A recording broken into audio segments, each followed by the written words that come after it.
and welcome. You're watching NewsX and I'm Megha Sharma. Let's take a look at this breaking development. There are 4 Indian nationals that have died after a vessel on vessel MV Golden Leo that was departing from Ukraine's Odessa port was attacked. This is the statement that has come from the Indian government. There has been an attack on a commercial vessel by the name of MV Golden Leo. On the evening of 19th of July, which is yesterday, the vessel was attacked while departing the port of Odessa. At the time of the incident, there were 17 crew members on board, including 5 Indian nationals. As per the information available, 4 Indian nationals have tragically lost their lives, while 1 is hospitalized in a critical condition. The Indian mission in Ukraine is closely monitoring the situation and is making every effort to extend all possible assistance to those affected. The Indian government extends its deepest condolences to the families of the deceased Indian nationals and wishes the injured Indian national a speedy and full recovery. The Ministry of External Affairs has said that India condemns such attacks and reiterates that targeting commercial shipping and endangering innocent civilian crew members or otherwise impeding freedom of navigation and commerce is deplorable and should be avoided. On the telecast with me is Ajay Jandal. Ajay, unfortunate news coming in. There is a vessel, a commercial vessel that was carrying 50 crew members, including 5 Indian nationals, that has been attacked on the port of Odessa, and 4 Indians out of the 5 have been killed. There is 1 Indian, the 5th one, who is injured. What more information can you give us? Yes, this fresh development says that another attack on a commercial vehicle in the sea and that have resulted into casualty of 4 Indian and 1 is injured. And again, these kind of incidents are taking place, means that war basically which is going on, that is resulting into casualty of the Indian. We have seen that already advisory was issued by the authorities, MEA, to avoid, these routes, but unfortunately, attack which resulting into casualties. And now 50 members were on the crew members were on the vessel which were on board. And now after this fresh attack, that clearly indicates that this route is not going to be very safe. Basically, what is happening that Iran is targeting these commercial vehicles to give damage to the US and other countries. Those were I would like to remind my viewers that this is a vessel, a commercial vessel, MV Golden Leo. It was attacked while departing the port of Odessa. This incident has taken place in Ukraine. There were 17 crew members. We do not know if this is a missile attack from Ukraine or Russia that has struck this commercial vessel. On the telecast with me is Ambassador Basuti Mukherjee. Ambassador Mukherjee, this is the first of these commercial vessels that have been attacked in the conflict between Ukraine and Russia. Unfortunately, 4 Indians, the first of the casualties that have been reported are of the 4 Indians that have lost their lives. What do you have to say to this? Megha, it's very important to understand that India, like China, has a huge number of sailors in commercial vessels which are not flying the Indian flag. So when we say it's an attack on Indians, that's true, and I mourn their death. But we can't say it's an attack on India because we don't know which flag this commercial vessel was flying in a war zone, Odessa. And the same is true in the Straits of Hormuz, and I fear soon it will be true in international choke points everywhere. That we will have to understand that when these attacks take place, it's not on India as a nation, but our nationals get killed because it is an extremely popular profession, being in the merchant navy, etc. Yeah. I remember growing up, etc. And the attacks, when they take place, the country that is attacking is not attacking India, but unfortunately, Indians are getting killed. I want to make that distinction because it's important that the audience doesn't feel that, for instance, in Ukraine, Indians are now being targeted either by Russia or by Ukraine. They are being targeted because they are in dangerous areas. Yeah, but you know, the larger question over here, that if we have the Strait of Hormuz that is unsafe, if the Red Sea is unsafe, and now you see Black Sea, the port of Odessa is unsafe, which means that there is no way that there is going to be freight that can be traversing through any of these ports, any of these sea links, any of these maritime territories, which is going to impact commodities across the globe, which is going to sink economies. And of course, loss of life is something that is unbearable. It's tragic. The Indian government has condemned this attack. Dr. Sharat Kohli, let's hear it from you. You know, the first of the attacks, how safe are our seas? Through your show, for the people who are listening to us, of course, their relatives must be listening. My advice is that in these times when I completely agree with Ambassador Mukherjee, this is not necessarily an attack on India. The flag is attacked, or, any random vessel is attacked. They just grab any vessel as their target and attack. Well, Indians, the diaspora of Indians working abroad are in such a huge number that invariably, every attack has some or the other Indian, on that vessel. It has happened in the past in Strait of Hormuz as well. So my advice, a very sincere advice from my heart, would be that all the seafarers or people who are in merchant navy, I know it's a very paying profession. I know I have a lot of friends who are in merchant navy who come home for a few months, then they're again on the seas for rest of the months. They earn very well. But I feel nothing is more precious than your life. I mean, in these times, they should probably, for some time, take a sabbatical, let things settle down, and get off the sea to the nearest land area or probably the best would be to come back home with the family and so on and so forth, because on merchant navy, you're not allowed to carry your family.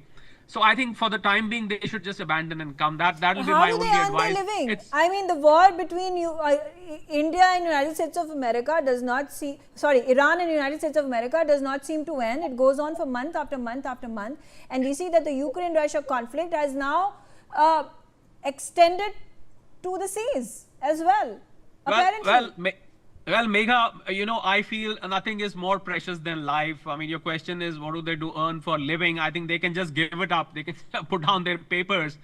There is a plenty to be done, within the country. It's not that you can't stake your life for the sake of a few $1,000s here and there, for that matter. Okay. Life is more precious if they, it's as simple as that. Okay, General Dhruv Katoch, what I'm indicating over here is that, do you think today's modern warfare has started utilizing the maritime territories as easy targets to take control and have the upper hand in wars, whether it is Ukraine, Russia, or for that matter, Iran and United States of America? Yes, Megha, I tend to agree with what you have said there. I think the oceans are increasingly, especially the choke points, the Black Sea is an enclosed area. So in a sense, it forms, especially at Odessa, it's at one corner of Ukraine. I think these choke points are going to be increasingly targeted. It is going to continue to happen because nobody can tell, as the ambassador and Dr. Kohli have pointed out, the flag of the ship is different, and Indian sailors are everywhere. So this problem, I think, is going to continue, and it'll get worse unless the world gets together and says, stop hitting commercial ships. But the second point, where I would have a different opinion from Dr. Kohli is this. You see, you can't tell people don't go. The risk is there, but I think the risk of life is more, the number of people which are dying in road accidents in Gurgaon, where I'm staying, I think is more than what is happening in the Russian theater, where the war is going on. Yeah, here we are losing 2 people every day on the road, every single day. Hundreds of thousands, more than 1 lakh people are dying in road accidents in Indian roads. Now, do we tell them don't go on the roads because it's not safe? No, and that's not practical. They will take their chance. And I would advise them, take your chance, be careful. That's the way life is. General Katoch, better to be hit by an Indian truck than by a foreign missile. That's the choice. I'm sorry. Please carry on. Oh, that's okay. These are matter of opinions. For many people, livelihood is a very, very important function. They can't risk it. It is, they'll risk their life for it. We have had Indians going to fight on the Russian front, knowing fully well what the consequences are. That is what money does. When you don't have a job or when you don't have job security, you will do anything. So my advice is be careful. Take your chances, whichever way they are. If you can, come back. If you can't, well, carry on. That's the way it is. Yeah, But but ultimately, I then, think the world has to get it's together. what does the rest of the world have to do with the Ukraine-Russia conflict or the Iran-US war? Why is it that foreign nationals and Indian nationals, Indian seafarers, are collateral damage to the war that has not been initiated, that has not been waged by India, a war that is India is not part of? It's one thing that economies at this point in time are floundering because of the ongoing war that refuses to abate, whether in East Europe or in West Asia.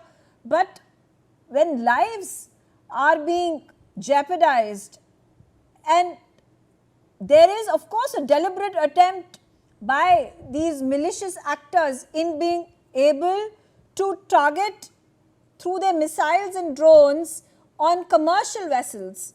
This is a deliberate attack, knowing fully well that this is going to injure and worse, kill people who are inside that vessel. And knowing fully well that this will happen, they still continue to target it.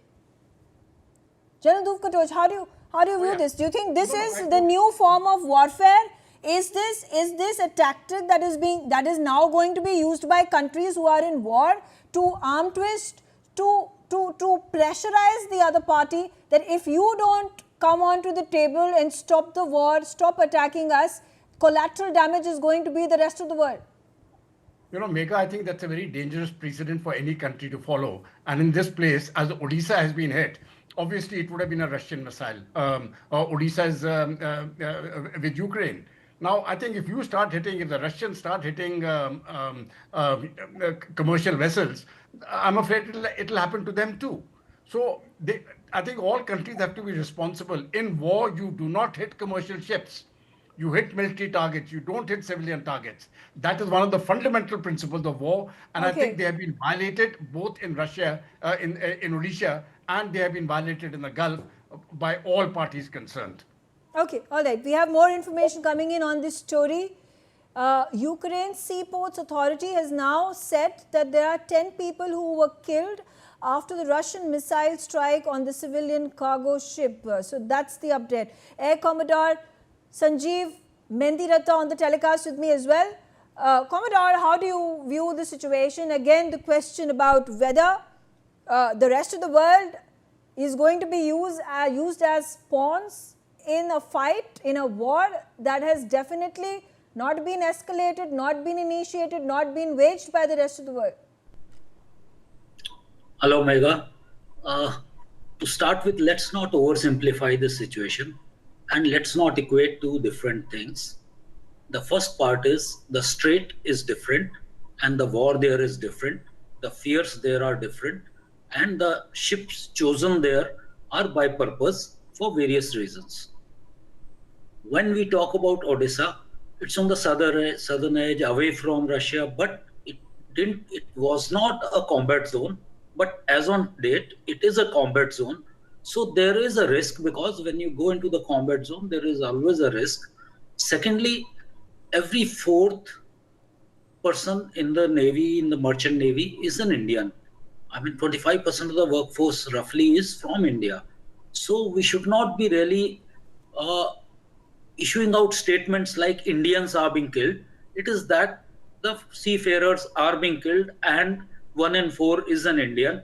And we don't even know what ships are they on, because they are in all the ships, not just the Indian flag ships. And when you are in the combat zone, the risks are inherent. We have to know it, and the ships also know it.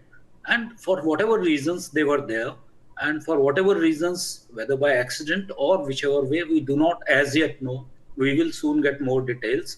And these kind of things are happening. So I would request we should not equate it with Hormuz.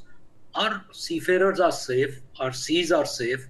But if you're in the combat zone, whether it's a civil aircraft or it's a civil ship, they have the inherent dangers when you enter into such zones.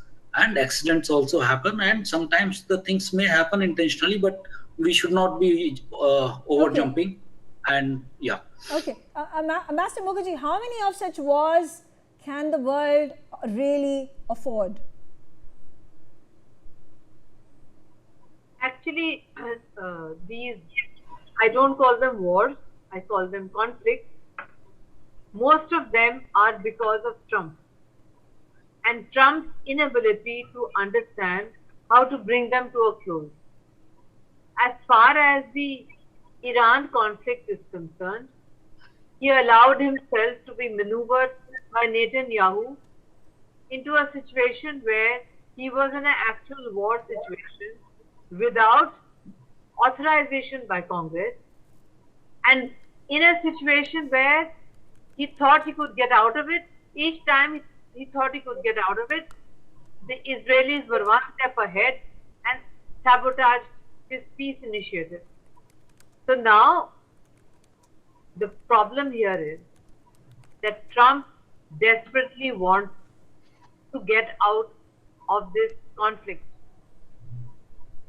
His trusted mediator, the so-called field marshal, has not been able to deliver.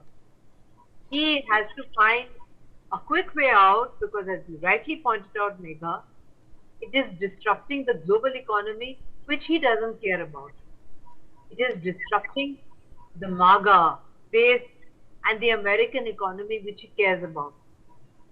One Indian antibiotic, which costs 100 rupees in Delhi, costs a humongous amount, according to my friends and relatives in the US, because he has put tariffs on Indian medicines, not understanding, maybe because he didn't study economics, that the tariffs would affect buyers in the US. So I think, Megha, being a transactional POTUS and one of the most disastrous POTUS that the world has witnessed in a long time, I think he will find some way to get out of it. As far as Straits of Hormuz is concerned and international choke points, all this is because of the bad example set by Trump, which encouraged Iran to militarize Straits of Hormuz. Otherwise, all these waterways are absolutely free for travel without paying any toll whatsoever. And India has always said it will not pay any toll. And ultimately, that position will prevail because it is in consonance with the law of the Sea Convention. Okay. But I would say, Megha, who's responsible? It's POTUS. So he better get out of it as soon as possible. General Katoch, you know, there have been advisories that have been issued by the government of India for people, for Indians who are living in Iran or Jordan, Kuwait, all these regions that have been struck by Iran in the conflict that continues to carry on, does not abate. And still, there have been instances that these Indian nationals do not pay heed to the advice. There have been still instances where people refuse to leave the countries they have been inhabiting, whether it is Iran or Kuwait. We have a massive Indian population, huge Indian community in all these regions.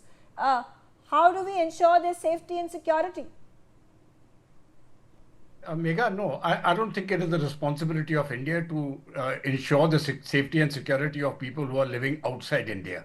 That is their own responsibility. The Indian government can, you can't go and say, you are in Dubai and I'm going to ensure your safety. That just cannot be done.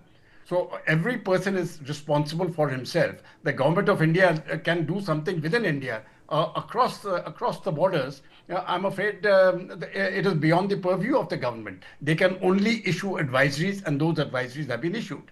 Now, for the individuals concerned, they know what the risks are and they are taking it. If you take a country like Ukraine, the risk was very high, so you found most of them went out. In fact, about 95 to 98% left Ukraine.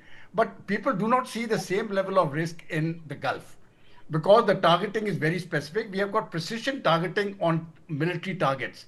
So unless a bomb goes haywire and it's a freak sort of show, I don't think civilians are going to be killed in the Gulf. Of course, there is always a risk to life, there is danger, but for the people living there, they will take their own call based on their risk assessment. And I think they will, in my view, many of them will opt to continue to stay, especially if they're single, if they're single or working. People with small children and all that, I think they will send their families home. That is the way I look at it. They'll continue working there, send their families home, and take that risk. But for the government of India to say that, okay, we will guarantee the safety of each and every one, it is outside the purview of the government. They cannot do it. Megha. Okay, all right. Commodore Mendidatta, in a situation such as this, where there is such uncertainty and lack of trust when it comes to the wars that are being waged, no solution is in sight. As I said, economies are at this point of time floundering, oil prices rising, inflation at all-time high in all parts of the world. India, of course, bearing the brunt of it as well. Do you think any solution is in sight to end this war? Do you think there can be global pressure that can be put on these countries to end the war in wake of the larger good of the world?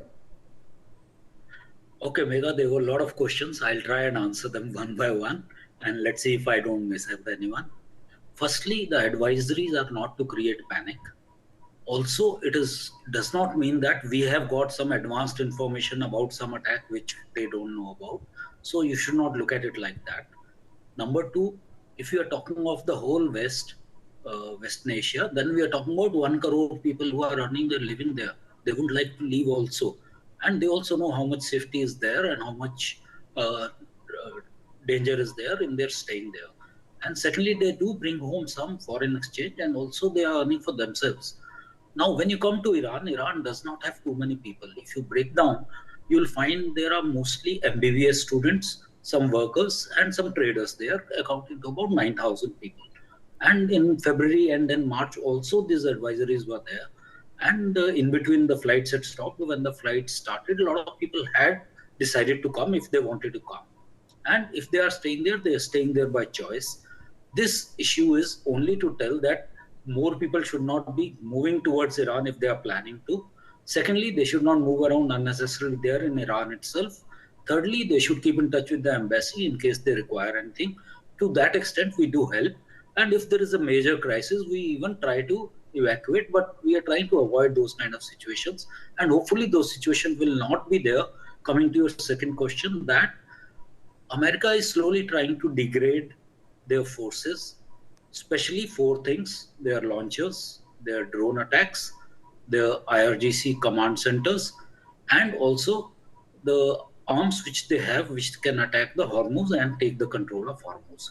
Situation is changing, the words are changing, and a few countries are trying still, though Pakistan I would not say is one of them, because all these reissues have come up only because of an unclear kind of treaty which they had come across and they had signed.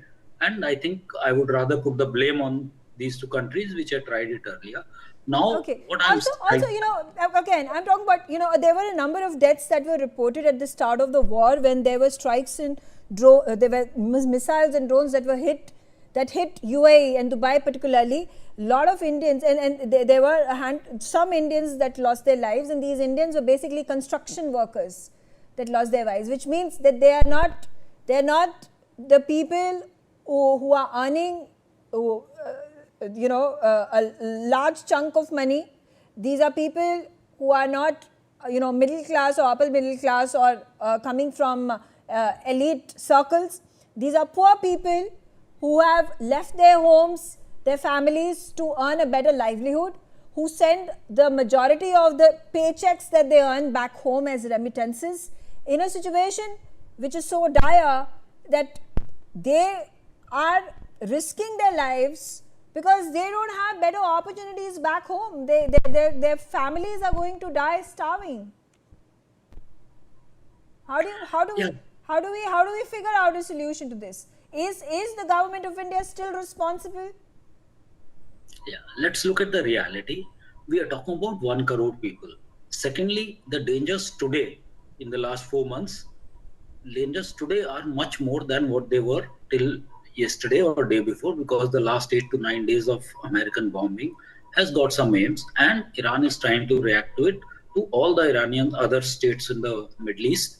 And if, as you know, that now the desalination plants and the civilian targets are also being attacked, and so that the services are disrupted. So the attacks are there, and there will be some casualties, because now the war is expanding onto the civilian area, which was not there till now. So in case it continues to happen, though both the sides, as I understand, are keeping the back channels open, number one, and all still keeping everything under control, in the sense they are not going for an all-out war. Regardless of what they say in the statements, they are keeping it very controlled and calibrated. Each and every move is very calibrated each night, and the results are also, you can see that, are also calibrated. So I hope that they will keep trying to decapacitate, and those Iranians will keep trying to show whatever strength they are left with. And in the meanwhile, the back channels will continue working. The main point now is Hormuz has to be opened if America has to leave. And Iranians have started changing their stance, initially from saying they would control Hormuz to now saying that they would ensure the traffic is regulated in the Hormuz Strait. So that is a major difference which we miss out at times. So if you read between the lines, now they are trying to say that we are not trying to control anything. We are trying to just discipline the whole thing and keeping it in a laminar way. That is all what they are trying to say. So I'm sure the back channels would work it out very soon. So we should not be over worried about such things. Okay, all right. On that note, I'm out of time. I thank all of you for joining me on the teleconference.